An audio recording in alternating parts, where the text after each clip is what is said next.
نحمده ونصلي على رسوله الكريم اما بعد اعوذ بالله من الشيطان الرجيم بسم الله الرحمن الرحيم ان عدة الشهور عند الله 12 شهرا في كتاب الله يوم خلق السماوات والارض منها 4 حرم ذلك الدين القيم فلا تظلموا فيهن انفسكم وقاتلوا المشركين كافة كما يقاتلونكم كافة واعلموا ان الله مع المتقين صدق الله العظيم۔ محترم ناظرین کرام، السلام علیکم ورحمۃ اللہ وبرکاتہ۔ تمام تعریفیں اس اللہ رب العزت کے لیے ہے جو سارے جہاں کا خالق ہے، ہم سب کا مالک ہے، ہم سب کو پالنے والا ہے، ہم سب کا پالنہار ہے۔ جیسا کہ ناظرین کرام آپ سب جانتے ہیں کہ الحمدللہ ہم سب ماہ محرم الحرام سے گزر رہے ہیں۔ یہ ماہ مبارک مہینہ، یہ مہینہ جو ہے بہت ہی مبارک مہینہ ہے، یہ ادب والا مہینہ ہے، یہ احترام والا مہینہ ہے، یہ عزت والا مہینہ ہے۔ اللہ تعالیٰ اس مہینے کو بہت ہی مبارک بنایا۔ اب ہم میں سے بہت سے لوگوں کا یہ ماننا ہے کہ یہ مہینہ غم والا مہینہ ہے، اور کچھ لوگ یہ مانتے ہیں کہ یہ مہینہ مبارک مہینہ ہے، خوشی والا مہینہ ہے۔ تو اس کا سیدھا جواب دنیا کا کوئی انسان دے یا نہ دے، اللہ رب العزت دے رہا ہے، اور اللہ تعالیٰ قرآن کے ذریعے اس کا جواب ہم سب کو دے رہے ہیں، ہم کو بتا رہے ہیں کہ یہ مہینہ کون سا مہینہ ہے، یہ مہینہ کون سا مہینہ ہے، یہ مہینہ غم والا مہینہ ہے یا یہ مہینہ خوشی والا مہینہ ہے۔ یہ اللہ تعالیٰ ہم کو قرآن میں بتا رہے ہیں، اور اللہ کے نبی صلی اللہ علیہ وسلم ہم کو بتا رہے ہیں۔ جیسا کہ ناظرین اکرام بہت سے حفاظ اکرام ہیں، ان کو یہ معلوم ہی ہوگا، اللہ تعالیٰ 10ویں پارے میں فرما رہے ہیں ان عدت الشہور عند اللہ 12 شہرا فی کتاب اللہ۔ اللہ تعالیٰ فرما رہے ہیں کہ جب میں نے 7 زمین بنائی، 7 آسمان بنائے، 8 جنت بنائی، اسی وقت اللہ تعالیٰ نے ان مہینوں کو بنایا، اور اس مہینے کو یعنی کہ ماہ محرم الحرام کو اللہ نے مبارک بنایا۔ فی کتاب اللہ یوم خلق السماوات والارض منها 4 حرم۔ اللہ تعالیٰ فرما رہے ہیں کہ میں نے اس مہینے کو مبارک بنایا ہے۔ اللہ کے نبی صلی اللہ علیہ وسلم فرماتے ہیں کہ اس مہینے کی قدر کرو، اس مہینے کا ادب کرو، اس مہینے کی عزت کرو، اللہ تعالیٰ تم کو جنت عطا کرنے والا ہے۔ اس مہینے کی عزت کرو، قدر کرو، ادب کرو تو اللہ تعالیٰ تم کو جنت عطا کرے گا۔ اللہ کے نبی صلی اللہ علیہ وسلم فرماتے ہیں قال رسول اللہ صلی اللہ علیہ وسلم اکرموا الشہر المحرم، اکرموا الشہر المحرم من اکرمہ اللہ، اکرموا الشہر المحرم من اکرم المحرم اکرم اللہ بالجنہ ونجاہ من النار۔ اللہ کے نبی صلی اللہ علیہ وسلم فرماتے ہیں کہ اس مہینے کی جب تم قدر کرو گے، اس مہینے کی تم عزت کرو گے تو اللہ تعالیٰ تم کو جنت عطا کرنے والا ہے، اللہ تعالیٰ تم کو جنت عطا کرنے والا ہے۔ تو جیسا کہ ناظرین اکرام ہم سب جانتے ہیں اللہ کے ایک نبی جو سب سے بڑے نبی حضرت آدم، ویسے تو اس مہینے کے بارے میں آپ کو بتاتا چلوں کہ اس مہینے میں بہت بڑے بڑے واقعات گزرے ہیں، بہت بڑے بڑے واقعات اس مہینے میں پیش آئے ہیں، اتنے بڑے بڑے واقعات کی آپ سنیں گے تو آپ کی عقل حیران ہو جائے گی۔ 40 45 50 واقعات جنہیں میں ابھی آپ کے سامنے نہیں رکھ سکتا ہوں، ابھی میں آپ کے سامنے اتنے واقعات میں بیان نہیں کر سکتا ہوں، لیکن اتنے بڑے بڑے واقعات اس مہینے میں پیش آئے ہیں کہ اگر ہم سنیں گے تو ہماری عقل حیران ہو جائے گی، ہم سوچنے پہ مجبور ہو جائیں گے اور ہم فیصلے پہ آ جائیں گے۔ تو میں آپ کو چند واقعات بتاتا ہوں اور اس کے بعد فیصلہ کرنا کہ یہ جو مہینہ ہے وہ خوشی والا ہے یا غم والا ہے، خوشی ہے تو خوشی کیسے منانا ہے، غم ہے تو غم کیسے منانا ہے۔ یہ فیصلہ جو ہے اللہ تعالیٰ نے ہم کو بتا دیا، نبی ہم کو بتا رہے ہیں، اب یہ کام ہم کو کرنا ہے۔ تو اللہ کے ایک نبی جو سب سے پہلے نبی حضرت آدم علیہ السلام، حضرت آدم علیہ السلام کو اللہ نے پیدا کیا اور اللہ نے جنت میں رکھا۔ یہ واقعہ تو آپ جانتے ہیں، اللہ نے حضرت آدم علیہ السلام کو جنت میں رکھا، حضرت حوا علیہ السلام ان کو بھی جنت میں رکھا، اور اللہ نے کہا کہ جنت ہے، کھاتے رہو، گھومتے رہو، جتنا کھانا ہے، جتنا پینا ہے، جہاں جہاں جانا ہے جاتے رہو، کوئی ٹینشن نہیں، لیکن ایک دانے کے قریب نہیں جانا، ایک دانے کے قریب نہیں جانا۔ اور وہیں پر غلطی ہو گئی. اور اللہ تعالیٰ فرما رہے وَقُلْنَا يَا آدَمُ اسْكُنْ أَنْتَ وَزَوْجُكَ الْجَنَّةَ وَقُلْنَا يَا آدَمُ اسْكُنْ أَنْتَ وَزَوْجُكَ الْجَنَّةَ وَكُلَا مِنْهَا رَغَدًا حَيْثُ شِئْتُمَا. جنت ہے، کھاتے رہو، پیتے رہو، گھومتے رہو. وَلَا تَقْرَبَا هَٰذِهِ الشَّجَرَةَ فَتَكُونَا مِنَ الظَّالِمِينَ. جب ان سے یہ غلطی ہو گئی تب اللہ تعالیٰ فرما رہے اب میں جنت میں نہیں رکھوں گا، اب تمہیں دنیا میں جانا ہوگا. تو چنانچہ حضرت آدم علیہ السلام بھی دنیا میں آ گئے، حضرت حوا علیہ السلام بھی دنیا میں آ گئے، دونوں الگ الگ ہو گئے. کتابوں میں آتا ہے کہ 300 سال کی جدائی ہو گئی، میاں بیوی میں 300 سال کی جدائی ہو گئی. تو 300 سال تک حضرت آدم علیہ السلام روتے رہے، اللہ سے معافی مانگتے رہے. 300 سال ہونے کے بعد، گزرنے کے بعد ایک صبح ایسی آئی، اس صبح میں اللہ تعالیٰ نے فرمایا اے آدم آج میں تجھے معاف کرنے والا ہوں، اے آدم آج میں تجھے معاف کرنے والا ہوں، اور معاف ہی نہیں بلکہ میں تجھے اپنا نبی بنانے والا ہوں. اللہ اکبر. 300 سال ہونے کے بعد اللہ تعالیٰ فرما رہے ہیں اے آدم آج میں تجھے معاف کروں گا اور میں تجھے اپنا نبی بناؤں گا، بس ایک شرط ہے، تو ایک دعا کر لے، ایک دعا پڑھ لے، تیری معافی بھی ہو جائے گی، اور یہ دعا تو اپنے آنے والے لوگوں کو بتا دینا، اور جتنے لوگ بھی یہ دعا پڑھیں گے اگر ان کے جتنے بھی بڑے بڑے گناہ ہوں گے میں ساروں کو معاف کرنے تیار ہوں. اللہ تعالیٰ نے وہ دعا بتائی. پارہ نمبر 8 میں اللہ تعالیٰ فرما رہے ہیں ربنا ظلمنا انفسنا وان لم تغفر لنا وترحمنا لنکونن من الخاسرین. جب حضرت آدم علیہ السلام نے یہ دعا پڑھی، اللہ سے معافی مانگی، اللہ کو وسیلہ دے کر معافی مانگے اللہ سے، تو اللہ تعالیٰ ان کی دعا کو قبول کیا، اور ان کی دعا کو قبول کرتے ہوئے اللہ نے ان کو نبی بنایا. حضور اکرم صلی اللہ علیہ وسلم نے فرمایا کہ جب وہ دعا کو قبول کیے، جب ان کو نبی بنائے، وہ مہینہ محرم کا مہینہ تھا. جب ان کو جنت سے نکالا گیا محرم کا مہینہ، اور اس کے بعد ان کی دعا قبول ہوئی محرم کا مہینہ، ان کو نبی بنایا گیا محرم کا مہینہ. تو یہ ہے محرم کے مہینے کی برکت. اللہ تعالیٰ اس محرم کے مہینے کی برکت سے بہت سے بڑے بڑے واقعات جو گزرے ہیں، اللہ تعالیٰ ان سارے لوگوں کے مسائل کو اللہ نے حل کیا، سارے نبیوں کے مسائل کو اللہ نے حل کیا. اور ایک نبی ہے حضرت نوح علیہ السلام، آپ نے نام سنا ہوگا، اللہ کے بہت پیارے نبی، بہت دلارے نبی، جن کو اللہ تعالیٰ بہت چاہتے تھے، بہت پسند کیا کرتے تھے. وہ نبی جو 950 سال 950 ایئرس 950 سال انہوں نے دعوت و تبلیغ کا کام کیا، یعنی کہ اللہ کے دین کو پھیلاتے رہے لوگوں میں، اپنی قوم کے لوگوں کو بولتے رہے کہ اللہ سے ڈرو، اللہ کا عذاب آئے گا، میں جو بتا رہا ہوں اس راستے پر چلو گے تو تم کامیاب ہوگے، میں جو بتا رہا ہوں اس راستے پر چلو تو کامیاب ہوگے. لیکن وہ لوگوں نے حضرت نوح علیہ السلام کی بات کو نہیں مانا، اور نہیں ماننے کے بعد جب نہیں مانا انہوں نے 950 سال تک وہ بولتے رہے، کرتے رہے، اور اس کے بعد جب نہیں مانے تو حضرت نوح علیہ السلام تھک گئے، اور تھکنے کے بعد اللہ سے کہا کہ اللہ تو آج اپنا عذاب بھیج دے، اللہ آج اپنا تو عذاب بھیج دے، یہ میری قوم یہ سدھرنے والی نہیں ہے، یہ آپ میرے بتائے ہوئے راستے پر چلنے والی نہیں ہے، آپ کی عبادت کرنے والی نہیں ہے، لہٰذا آپ اپنا عذاب بھیج دیجئے، آپ اپنا عذاب بھیج دیجئے. اللہ تعالیٰ اسی کو قرآن میں فرما رہے ہیں فَلَبِثَ فِيهِمْ أَلْفَ سَنَةٍ إِلَّا 50 عَامًا، یعنی کہ 950 سال انہوں نے اللہ کے دین کی دعوت دیتے رہے لوگوں کو، اس کے بعد بھی وہ لوگ گمراہی میں بھٹکتے رہے. تو اللہ تعالیٰ فرما رہے ہیں کہ جو تمہارے ساتھ ہیں ان کو اپنی کشتی میں بٹھا لو، اور جو لوگ تمہارے ساتھ نہیں ہوں گے وہ برباد ہوں گے.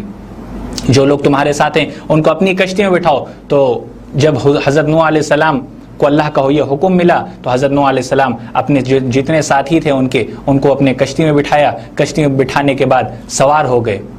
اسی کو اللہ قرآن میں فرما رہے ہیں بسم اللہ مجریہا و مرسا، دعا پڑھے حضرت نوح علیہ السلام نے، جو کشتی میں سوار ہونے کی دعا ہے. 12ویں پارے میں اس کا ذکر آیا ہے بسم اللہ مجریہا و مرساہا ان ربی لغفور رحیم وہی تجری بہم فی الموج کالجبال. حضرت نوح علیہ السلام کشتی میں بیٹھ گئے، اور بیٹھنے کے بعد چلتے گئے 7 دن گزر گئے، 7 رات گزر گئے. کشتی چلتے ایک پہاڑ سے جا کر رکی. واستوت علی الجودی، اس کا نام جودی تھا، واستوت علی الجودی وقیل بعدا للقوم الظالمین. وہ پہاڑ سے روکی. وہ پہاڑ سے رکنا، وہ 7 دن 7 رات وہ چکر چلتے چلتے چلتے وہ جب پہاڑ سے روکی اور سب لوگ مطلب ایک راحت کی سانس لیے کہ بھائی چلو ہم مقام تک پہنچ گئے. حضرت نوح علیہ السلام کے ساتھ ہی ایک راحت کی سانس لیے کہ ہم ایک سیف جگہ پر پہنچ گئے. تو وہ جب یہ واقعہ ہوا، جب وہ کشتی جا کر جودی پہاڑ سے ٹکرائی، تو اس وقت محرم کا مہینہ چل رہا تھا. محرم کا مہینہ تھا یہ. تو یہ ہے محرم کے مہینے کی برکت، یہ ہے محرم کے مہینے کی عظمت.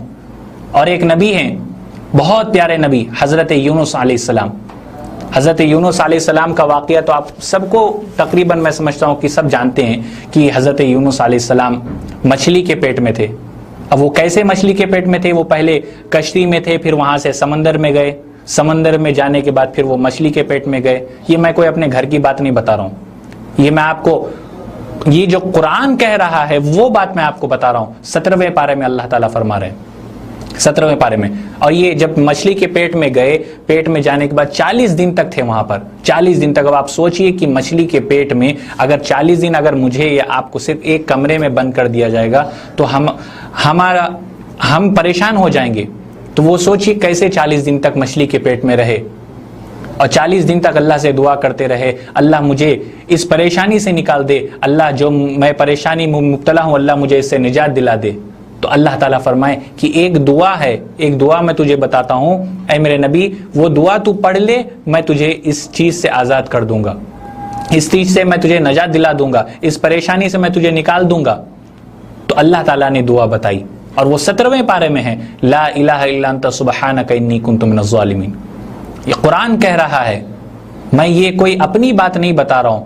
کشتی سے سمندر میں گرنا، پھر سمندر سے مچھلی کے پیٹ میں جانا، پھر مچھلی کے پیٹ سے 40 دن مچھلی کے پیٹ میں رہنا، اور اس کے بعد پھر مچھلی کے پیٹ سے باہر آنا اور اللہ سے دعا مانگنا. یہ وقت جب اللہ سے انہوں نے دعا مانگی تو وہ مہینہ محرم کا مہینہ تھا، وہ مہینہ محرم کا مہینہ تھا. اسی طریقے سے حضرت یوسف علیہ السلام کو جب کنویں میں ڈالا گیا، کنویں میں ڈالنے کے بعد جب لوگ چلے گئے تو ایک قافلہ آیا، ایک قافلہ کہیں سے آیا، وہ ڈونگا کنویں میں ڈالا. انہوں نے وہ قافلے کے کسی آدمی نے ڈونگے کو کنویں میں ڈالنے کے بعد جب اوپر کھینچے تو اس میں پانی نہیں. حضرت یوسف علیہ السلام تھے، حضرت یوسف علیہ السلام تھے. اور اسی کو قرآن میں ارشاد فرمایا، قال یا بشرا ھذا غلام. وہ لوگ کہے کہ یہ تو کوئی آدمی ہے یہ. تو جب وہ ڈونگے کو ڈالا گیا، جب وہ پانی کے جگہ حضرت یوسف علیہ السلام نکلے تو وہ لوگ پریشان ہو گئے، ارے یہ تو کوئی آدمی ہے، یہ پانی کہاں ہے یہاں پر؟ قرآن میں اللہ تعالیٰ فرما رہا ہے قال یا بشرا ھذا غلام.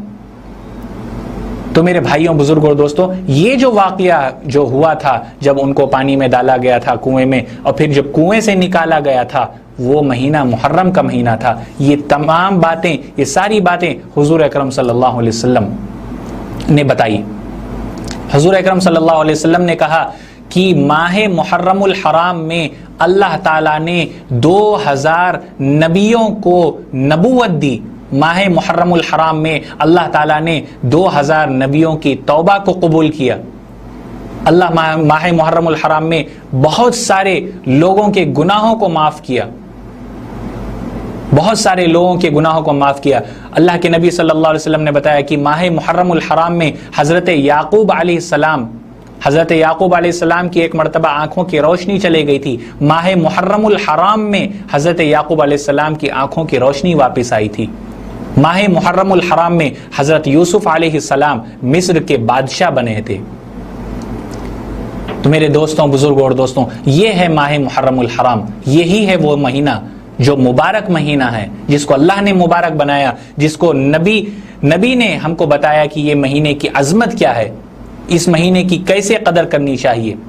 تو ایک مرتبہ حضور اکرم صلی اللہ علیہ وسلم مسجد نبوی میں فجر کی نماز پڑھائے اور سلام پھیرنے کے بعد دعا ہوئی، اور ہونے کے بعد تمام صحابہ کرام ذکر و اذکار میں مشغول ہو گئے. تو حضرت حذیفہ رضی اللہ تعالیٰ عنہ کہیں دور سے چلے آئے، اور آنے کے بعد دیکھا کہ حضور صلی اللہ علیہ وسلم کا چہرہ بہت ماشاءاللہ نورانی چہرہ چمک رہا، بہت زیادہ، جتنا روز دیکھتے تھے اس سے زیادہ آپ کے چہرے پر نور ہے. تو حضور صلی اللہ علیہ وسلم کے پاس آئے اور کہنے لگے کہ یا رسول اللہ میرے ماں باپ آپ پر قربان، جس طریقے سے میں ہر روز آپ کے چہرے کو دیکھتا ہوں، آج آپ بہت خوش بھی نظر آ رہے ہیں، آپ کے چہرے سے نور جھلک رہا ہے، اس کی کیا وجہ ہے؟ تو حضور اکرم صلی اللہ علیہ وسلم نے فرمایا آج محرم کا مہینہ ہے اور عاشورے کی رات ہے، اور اللہ تعالیٰ نے عاشورے کی رات مجھے 3 نعمتیں دی ہیں. 3 نعمتیں دی ہیں مجھے عاشورے کی رات کے دن. پہلی نعمت اللہ تعالیٰ نے پہلی نعمت دی. اللہ نے کہا کہ میں تم کو معصوم بنایا ہوں، میں نے تم کو معصوم بنا دیا ہے. معصوم کا مطلب یہ ہوتا ہے کہ جس سے چھوٹا بھی گناہ نہ ہو، بڑے کا تو سوال ہی پیدا نہیں ہوتا، جس سے چھوٹا بھی گناہ نہ ہو وہ ہے معصوم. فرشتے جیسے معصوم ہیں. اللہ نے کہا کہ میں نے تم کو معصوم بنا دیا. پھر اللہ نے کہا کہ میری دوسری نعمت، اللہ نے حضور صلی اللہ علیہ وسلم کہا کہ میری دوسری نعمت یہ ہے کہ میں آپ کی امت کو میں جنت الفردوس میں جگہ عطا کروں گا، آپ کی امت کو جنت الفردوس میں جگہ عطا کروں گا. اسی کو اللہ تعالیٰ قرآن میں فرمائے ان الذین آمنوا وعملوا الصالحات کانت لہم جنات الفردوس نزلا. اللہ کے نبی صلی اللہ علیہ وسلم نے پوچھا کہ اللہ آپ صرف میری امت کو جنت الفردوس عطا کریں گے، مجھے نہیں عطا کریں گے؟ تو اللہ نے فرمایا اے میرے نبی وہ آپ کی امت کے لیے جنت ہے، آپ کے لیے جنت نہیں، آپ کے لیے مقام محمود ہے. تو حضور اکرم صلی اللہ علیہ وسلم نے پوچھا کہ یا اللہ مقام محمود کیا چیز ہے، یہ کیا چیز ہے مجھے بتائیے، مقام محمود کیا ہے؟ تو اللہ نے کہا کہ مقام محمود یعنی کہ میرے عرش کے سامنے ایک کرسی لگائی جائے گی، اس کو کہتے ہیں مقام محمود. اور میرے نبی جب تمہاری امت جنت میں ہوگی تو تم میرے سامنے مقام محمود پر بیٹھو گے، میں تمہارے سامنے ہوں گا، تم میرے سامنے ہوگے، تم مجھے دیکھ کر مسکراؤ گے، میں تمہیں دیکھ کر مسکراؤں گا. یہ ہے مقام محمود. اللہ اکبر. یہ مہینہ، اور اللہ کے نبی صلی اللہ علیہ وسلم کو یہ بات کب بتائی گئی؟ عاشورے کی رات یعنی محرم الحرام کے مہینے میں. تو اللہ کے نبی صلی اللہ علیہ وسلم نے کہا کہ یہ مہینہ بہت مبارک مہینہ ہے، اس مہینے کی قدر کرو، اس مہینے کی قدر کرو، اس مہینے کا ادب کرو، اس مہینے کی عزت کرو. جتنا تم اس مہینے کی عزت کرو گے، قدر کرو گے، اللہ تعالیٰ تم سے خوش ہوگا اور خوش ہو کے تمہارے جنت الفردوس کے فیصلے کرنے والا ہے انشاءاللہ. تو میرے بھائیوں، بزرگوں اور دوستوں، کہنے کا مقصد یہ ہے کہ اس مہینے کی قدر کریے، اس مہینے کی عزت کریے، اس مہینے کو ادب کریے، اس مہینے کا ادب کریے، عزت و احترام کے ساتھ اس مہینے کو دیکھیے. اس مہینے میں علماء لکھتے ہیں قرآن کی تفسیر میں، قرآن کی جب آپ تفسیر پڑھیں گے تو آپ کو بات سمجھ میں آئے گی. علماء لکھتے ہیں کہ اس مہینے میں گناہ کرنا ایسا ہے، یعنی کہ محرم الحرام یہ جو مہینہ چل رہا ہے، اس مہینے میں گناہ کرنا ایسا ہے کہ جیسے حالت عمرے میں گناہ کرنا. اگر کوئی انسان حالت عمرے میں احرام باندھ کر عمرہ کرتے ہوئے اگر کوئی گناہ کرے تو کیا انجام ہوتا ہے اس کا؟ تو علماء فرماتے ہیں کہ اگر جو اس مہینے میں گناہ کرتا ہے گویا وہ اس مہینے میں نہیں بلکہ عمرے کی حالت میں یا حج کی حالت میں گناہ کرتا ہو. اللہ تعالی ہم سب کو اس مہینے کی قدر کرنے کی توفیق عطا فرمائے، اور اس مہینے میں ہم سب کو سیدھے راستے پر چلنے کی توفیق عطا فرمائے، اور اس مہینے کی برکت سے اللہ تعالی ہم تمام کے مغفرت کے فیصلے فرمائے. اللہ تعالی ہم سب کو صحت تندرستی کے ساتھ چین و سکون والی زندگی عطا فرمائے. آمین یا رب العالمین. وآخر دعوانا ان الحمد للہ رب العالمین.